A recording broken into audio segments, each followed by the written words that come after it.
Hello everyone, সবার প্রথমে তোমরা জানাই আমার এই ছোট্ট ব্লগে স্বাগত অ্যান্ড গুড মর্নিং। তো আশা করি তোমরা সবাই ভালো আছো। অনেকদিন পর আবার একটা ভিডিও নিয়ে আয়া পড়লাম। আমি বর্তমানে আছি ভুটানের পারোতে। আর যে জায়গা থেকে দাঁড়ায় ভিডিও করতেছি একটা রিসোর্টে। আমরা কালকে এই রিসোর্টটার মধ্যে আয়া উঠছি রাত্রে 10:30 নাগাদ। আর আজকে এখন বাজে ভোর 5টা সকাল। তো ঘুম থেকে ওঠার পরে ব্যালকানির মধ্যে দাঁড়ায় দেখলাম ভিউটা অত্যন্ত সুন্দর। আর এই টাইমে দেখলাম যে একটা ফ্লাইট মাত্র ছাড়তেছে। তো ভাবলাম ক্যারেন একটা ভিডিও করি, ভিডিও করলাম। ভিউটা খুব সুন্দর, মানে ক্যামেরার মধ্যে হয়তো এতটা বোঝা যাইতেছে না, কিন্তু খুব সুন্দর। তো যাই হোক, আমরা একটু ফ্রেশ ট্রেশ হয়ে নিই, তারপরে আবার একটু ঘুরতে যাই টাইগার নেস্টে। তো আমরা কিন্তু ফ্রেশ ট্রেশ হয়ে ব্রেকফাস্ট করে কিন্তু আমরা বাইরে হয়ে পড়ছি টাইগার নেস্টের উদ্দেশ্যে। তো চলো যাওয়া যাক। One way only, and we have two flights. I mean, one is from private and one is from a government corporation.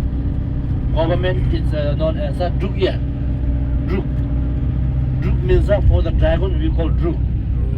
Druk Air, and one is Bhutan Airline. It's a private one. So they have a direct flight from Paro to Bangkok, Delhi, Mumbai, Kathmandu, Singapore, like this, and Goa also. Okay, and we have before COVID we have only 8 pilots who are satisfied to operate, and now after COVID we have 15 pilots, including one female now. So because of our landscape, it's considered as one of a dangerous airport in the world, and in a day we have maximum 5 to 6 flights.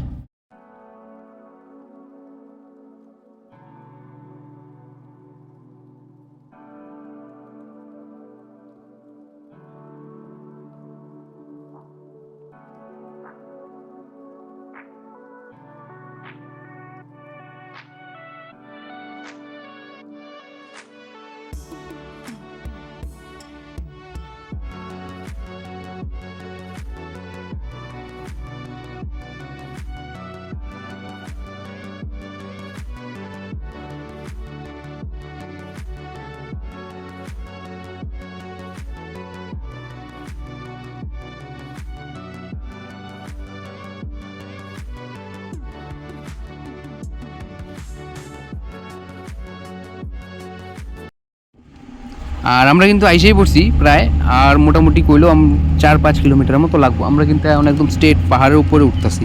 আর গাড়িগুলোর তো কোনো কথাই নেই ভাই, কোনো কথা হবে না, মানে অত্যন্ত শক্তিশালী গাড়ি। পাহাড়ের মধ্যে তো টয়োটা, টাটা এইসবই গাড়ি চলে। তো আমরা যে বাসে করে যেতেছিলাম টয়োটার বাস, আমরা ফুল বাসটার মধ্যে আমরা ছিলাম হলো 16 জনকে নিয়ে যায় পাহাড়ের উপরে উঠতেছে ভাই, বিশাল ব্যাপার।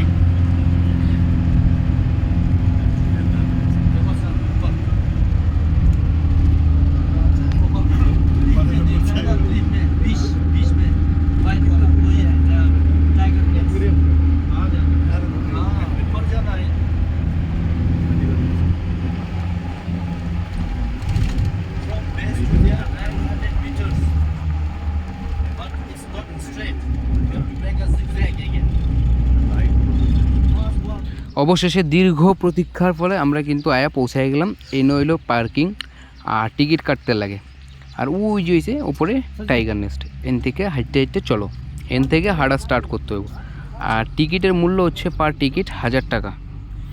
আর ওই যে আমরা দুইটা বাস আয়া অলরেডি পৌঁছায় গেছে। ওই যে সামনে একটা উঠতেছে, তার পেছনে আরেকটা আছে, দুইটা। আর আমরা প্রথমে আয়া পড়ছি দুইটা। তো টোটালি আমরা 4টা বাস। তো টিকিট কাটা হয়ে গেল। আমরা টোটালি আসলাম 60 জন। তো 60 জনে 60,000 টাকা দিয়ে টিকিট কাটানো লাগছে, মুশকিল, মাথা নষ্ট। তো চলো এখন যাওয়া যাক।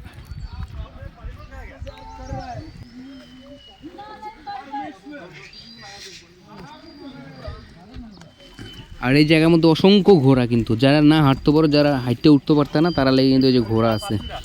একটা ঘোড়া 700 টাকা করে, একবার নিয়ে যাইব 700, আবার নিয়ে আইব 700, তার মানে হচ্ছে টোটালি 1400 টাকা। 1400 টাকা দিয়ে একবার যাও, একবার আসো। ভাই ঘোড়াটির দেখে খুব কষ্ট লাগছে। এই খালি পায়ে হাঁটতে উঠে নিয়ে না উপরে, এই ঘোড়াটি কী ভাই একটা মানুষ উপরে বয়া লই দিব, মানে মায়া দয়াও নাই ইয়া।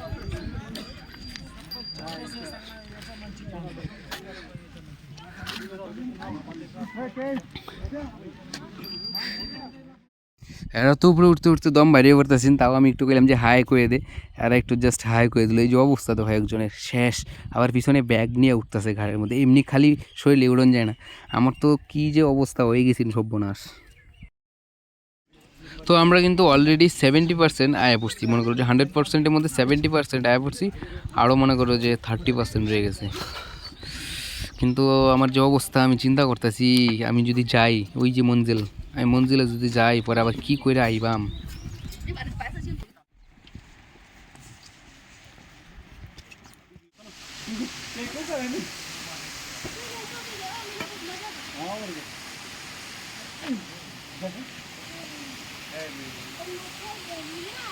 আই এম ভেরি সরি, ভিতরে ফোন অ্যালাউ করে না, যে কারণে মন্দিরের ভেতরটা তোমরা ঘুরে ঘুরে দেখাইতে পারলাম না।